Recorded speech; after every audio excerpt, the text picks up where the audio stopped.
Praise the lord, హల్లెలూయా. దేవుని పరిశుద్ధమైన నామానికి స్తుతి కలుగునుగాక. ఆమెన్. ఉదయకాలపు మన్నా అనే ఈ కార్యక్రమాన్ని చూస్తున్న మీ అందరికీ ప్రభు పేరిట ప్రత్యేకమైన వందనాలు తెలియచేస్తూ ఉన్నాను. ఎలా ఉన్నారండి? దేవుని మహా గొప్ప కృపలో మీరు మీ కుటుంబాలు క్షేమంగా ఉన్నాయని తలస్తూ మీకోసం ప్రార్థన చేస్తూ ఉన్నాం. దేవుడు మిమ్మల్ని బహుగా దీవించునుగాక. ఆమెన్, హల్లెలూయా. పరిశుద్ధ గ్రంథంలో నుంచి ఈరోజు మనం ఒక వాక్య భాగాన్ని ధ్యానం చేసుకుందాం.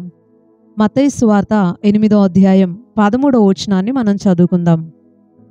అంతట యేసు, ఇక వెళ్ళుము, నీవు విశ్వసించిన ప్రకారము నీకు అవునుగాకని శతాధిపతితో చెప్పెను. ఆ గడియలోనే అతని దాసుడు స్వస్థత నొందెను. దేవునికి స్తోత్రం, హల్లెలూయా. మనం చదువుకున్నటువంటి ఈ యొక్క వాక్య భాగంలో మనకి ఒక వ్యక్తి కనిపిస్తున్నాడు. ఎవరైనా అంటే శతాధిపతి. ఒక అధికారంలో ఉన్నటువంటి ఒక వ్యక్తి ఒకసారి యేసు ప్రభు వారి దగ్గరకు వచ్చారు. ఎందుకొరకు ఆయన వచ్చాడు అంటే, తన దాసుడు అంటే తన దగ్గర పనిచేసేటటువంటి ఒక వ్యక్తి పక్షవాయువు రోగంతో బాధపడుతున్నాడట. యేసు ప్రభు అనేక మందిని స్వస్థపరిచాడు అని, అనేక మంది రోగగ్రస్తుల్ని బాగు చేశాడు అని, పక్షవాయువుతో బాధపడేటటువంటి అనేక మంది ప్రజలకి స్వస్థతనిచ్చాడని ఈ అధికారి తెలుసుకొని ఈ యేసు ప్రభు వారి దగ్గరకు వచ్చి దేవుణ్ణి అడుగుతున్నాడు. యేసు ప్రభువుని అడుగుతున్నాడు, ప్రభువా, నా దాసుడు పక్షవాయు రోగంతో చాలా బాధపడుతున్నాడు, అతన్ని నువ్వు స్వస్థపరచాలి అని. వెంటనే యేసు ప్రభు వారు చెప్పారు, అలాగే నేను వచ్చి అతన్ని బాగు చేస్తాను, వెళ్దాం పదా అని చెప్పి ఆ అధికారితో అన్నప్పుడు, ఆ అధికారి వెంటనే యేసు ప్రభు వారికి ఇచ్చినటువంటి జవాబు ఏంటి అని అంటే, అయ్యా, నువ్వు మా ఇంటికి రావటానికి నేను పాత్రుణ్ణి కాదు, నువ్వు ఇక్కడే ఉండి ఒక్క మాట మాత్రం సెలవివ్వు, అక్కడ నా దాసుడు బాగైపోతాడు. నువ్వు ఇంటి దాకా రానవసరం లేదయ్యా. నేను కూడా అధికారానికి లోబడిన వ్యక్తినే. నా కింద కూడా చాలా మంది పనోళ్ళు ఉన్నారు. ఒకరిని రమ్మంటే వస్తారు, ఒకరిని పొమ్మంటే పోతారు. నేను ఏది చెప్తే అది వాళ్ళు కూడా చేస్తారు. నువ్వు కూడా అధికారంలో ఉన్నటువంటి వ్యక్తివే. నీ మాట ఎంత శక్తివంతమైనదో నాకు తెలుసు. నువ్వు ఇక్కడుండి ఒక్క మాట సెలవిస్తే చాలు, అక్కడ నా దాసుడు బాగైపోతాడు అని యేసు ప్రభువారితో శతాధిపతి సమాధానం చెప్పాడు. యేసు అతను మాట్లాడినటువంటి మాటకి ఆశ్చర్యపోయాడట. దేవునికి స్తోత్రం, హల్లెలూయా. ఆయన ఆశ్చర్యపోయి తనతో పాటు వస్తున్న వాళ్ళ సైడ్ చూసి చెప్తూ ఉన్నారు, ఇంత విశ్వాసం నేను ఇశ్రాయేలీల్లో కూడా ఉన్నట్టుగా చూడలేదు. అంటే దేవుని నమ్ముకున్నటువంటి ప్రజలలో కూడా, దేవుని పిల్లలుగా పిలువబడేటటువంటి వ్యక్తులలో కూడా ఇంత విశ్వాసం అన్నట్టు నేను చూడలేదు. ఎంత నమ్మకం ఆయనకి, ఎంత విశ్వాసం ఆయనకి, మాట సెలవిస్తే చాలు బాగైపోతుంది అని చాలా నమ్మకంతో దేవుణ్ణి అడిగాడు. ఇక్కడ 13వ వచనంలోకి వచ్చేసరికి యేసు ప్రభు వారు ఆ శతాధిపతికి ఇస్తున్నటువంటి జవాబు ఏంటి అంటే, ఆయన శతాధిపతితో చెప్తున్నటువంటి మాట ఏంటి అని అంటే, ఇక వెళ్ళు, నీవు విశ్వసించిన ప్రకారము నీకు జరుగుతుంది అని యేసయ్య చెప్పాడు. దేవునికి స్తోత్రం, హల్లెలూయా. శతాధిపతి ఏ నమ్మకంతో అయితే యేసు ప్రభు వారి దగ్గరికి వచ్చారో, ఏ నమ్మకంతో అయితే యేసయ్యని నువ్వు రానవసరం లేదయ్యా, ఒక మాట సెలవిస్తే చాలు నా దాసుడు బాగైపోతాడు అని అడిగాడో, ఆ నమ్మకం ప్రకారం నువ్వు ఎంతగా నమ్మావో, ఎంతగా విశ్వసించావో, ఆ విశ్వాస ప్రకారం నీకు జరుగుతుంది అని చెప్పి యేసయ్య చెప్పినప్పుడు వెంటనే ఆ గడియలోనే అతని దాసుడు స్వస్థత నొందాడు. దేవునికి స్తోత్రం, హల్లెలూయా. ఈ సందర్భంలో నుంచి మనం తెలుసుకుంటున్నటువంటి ఒక ప్రాముఖ్యమైన విషయం ఏంటి అంటే, మనం ఆరాధించేటటువంటి దేవుడు కార్యాలు చేసేటటువంటి దేవుడు, అద్భుతాలు చేసేటటువంటి దేవుడు. ఎలాంటి బలహీనతనైనా, ఎలాంటి రోగాలనైనా, ఎలాంటి వ్యాధితో ప్రజలు బాధపడుతూ ఉన్నా దేవుడు స్వస్థపరచడానికి ఆయన సమర్థుడై ఉన్నాడు. గొప్ప కార్యాలు చేస్తాడు. యేసయ్యని నమ్ముకుంటే మేలు జరుగుతుంది, యేసయ్య దగ్గరకు వస్తే మేలు జరుగుతుంది అని ప్రజలకి బాగా తెలుసు. అందుకే ఈ శతాధిపతి తెలుసుకొని యేసు ప్రభు దగ్గరికి వచ్చాడు. వచ్చిన రీతిగానే ఆయన ఏ నమ్మకంతో అయితే వచ్చాడో దానిని పొందుకొని వెళ్ళాడు. అతని దాసుడికి స్వస్థత వచ్చింది. మన దేవుడు బాగు చేసే దేవుడు, ఆరోగ్యం ఇచ్చే దేవుడు, స్వస్థపరిచేటటువంటి దేవుడు. ఎలాంటి వ్యాధి నుంచైనా ప్రజలని దేవుడు విడిపించగలడు.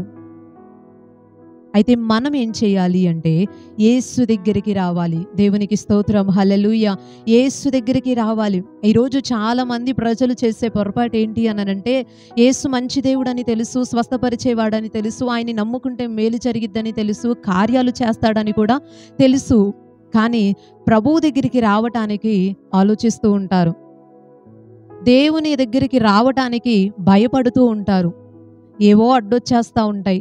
ప్రజలేమనుకుంటారో, మా బంధువులు ఏమనుకుంటారో, మా ఇరుగు పొరుగు వారు ఏమనుకుంటారో, తక్కువగా చూస్తారేమో, చులకనగా మాట్లాడతారేమో అని చాలా రకరకాల వాటికి ప్రజలు భయపడిపోతూ యేసు దగ్గరికి రావటానికి భయపడుతూ ఉంటారు, ఆలోచిస్తూ ఉంటారు.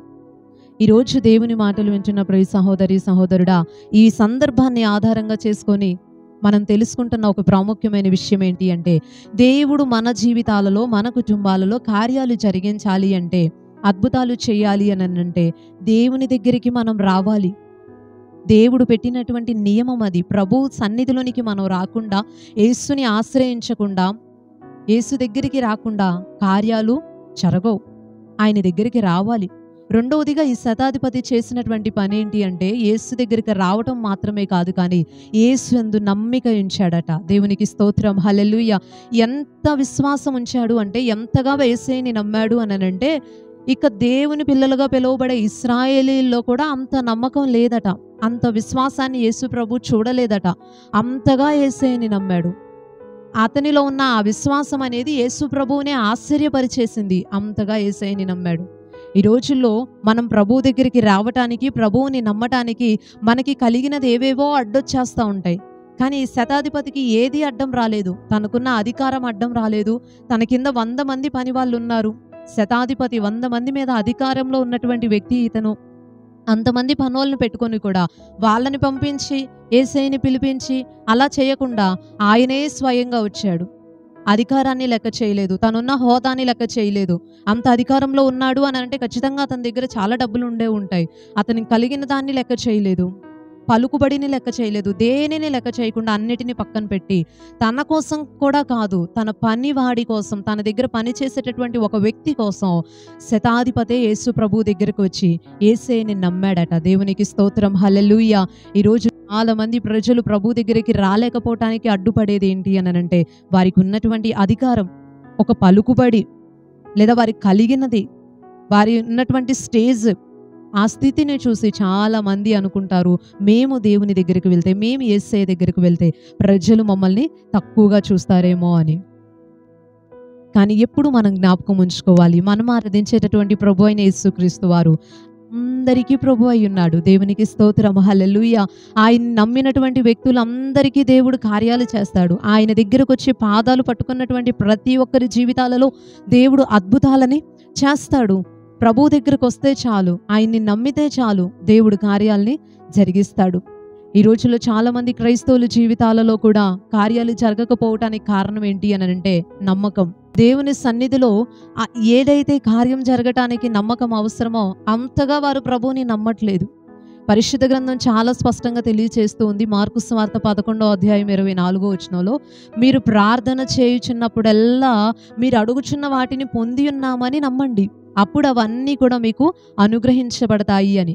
ఈ రోజుల్లో చాలామంది ప్రభు సన్నిధికైతే వస్తారు, చాలామంది మందిరంలో ఉంటారు, సంవత్సరాల తరబడి విశ్వాసులుగా పిలువబడుతూ ఉంటారు, కానీ కార్యాలను మాత్రం పొందుకోలేకపోతుంటారు. ఎందుకని అనంటే వారు ప్రభువుని సరైన రీతిలో నమ్మకపోవటాన్ని బట్టి.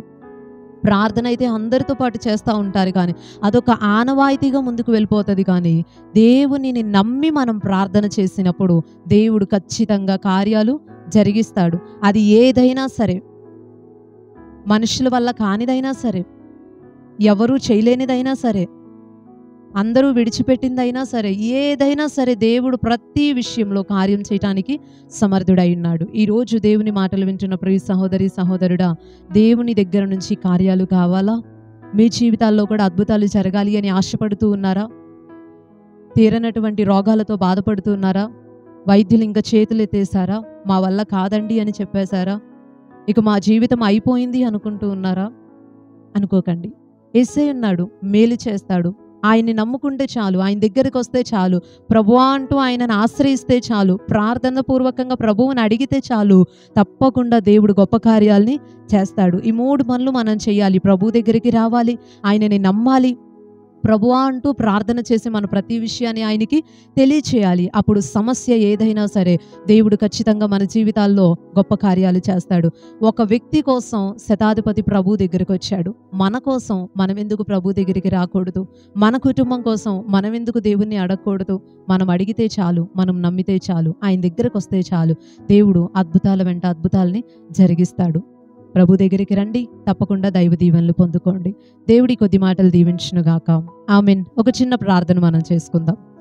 పరిశుద్ధుడు అయిన తండ్రి, ప్రేమ కలిగిన ప్రభువా, ఈ ఉదయకాల సమయాన్ని బట్టి మిమ్మల్ని స్తుతిస్తూ ఉన్నామయ్యా. శతాధిపతి తనకున్న అధికారాన్ని కూడా లెక్క చేయకుండా నీ దగ్గరకు వచ్చి తన దాసుడి యొక్క స్వస్థత కోసం వేడుకున్నప్పుడు తనలో ఉన్న విశ్వాసాన్ని చూసి కార్యం జరిగించిన దేవా, ఎంతమంది అయితే ఈ మాటలు విని మిమ్మల్ని నమ్ముతున్నామయ్యా, మీ దగ్గరికి వస్తాం, మా జీవితంలో ఈ కార్యం చేయండి అని ప్రార్థిస్తున్నారు, ప్రతి ఒక్కరి జీవితాలలో నీ యొక్క కార్యాలని జరిగించమని కోరుతూ ఉన్నాం. బలహీనులు, వ్యాధిగ్రస్తులందరినీ కూడా మీరు బాగు చేయండి. నీ నామంలో ప్రార్థించినప్పుడు, నిన్ను నమ్మినప్పుడు నీ ద్వారా కలిగేటటువంటి అద్భుత ఆశ్చర్య కార్యాలని ప్రతి ఒక్కరి పట్ల జరిగించమని నిండు మనసుతో కోరుతూ ఉన్నామయ్యా. పరిశుద్ధాత్మ తండ్రి, ఈ ఉదయకాల సమయం ఎంతమంది అయితే తండ్రి ప్రభువా పనులకు వెళ్తున్నారో వారందరికీ మీరు తోడుగుండండి. ప్రయాణాల్లో క్షేమాన్ని దయచేయండి. రాకపోకల్లోని సన్నిధిని తోడుగుంచండి. చిన్న బిడ్డలకి, యవన బిడ్డలకు అందరికీ కూడా మీరు తోడుగా ఉండండి. మా దేశాన్ని, మా ప్రజల్ని అన్ని రీతిలుగా మీరు ఆశీర్వదించండి. మా దేశ ప్రజలందరికీ నీ క్షేమాన్ని అనుగ్రహించి దీవించమని వేడుకుంటూ నజరేయుడును శక్తి కలిగిన యేసుక్రీస్తు వారి శ్రేష్టమైన నామములో ఈ ప్రార్థనా మనవులన్నీ అడిగి వేడుకుంటున్నాం పరమ తండ్రి. ఆమెన్. ఆమెన్. అందరికీ ప్రైజ్ ది లార్డ్ అండి. మరలా తిరిగి రేపు ఉదయకాల సమయం ఉదయకాలపు మన్నాలో కలుసుకుందాం. తప్పకుండా అందరూ కూడా దేవుని యొక్క వాక్యాన్ని విని దీవించబడండి. Praise the lord.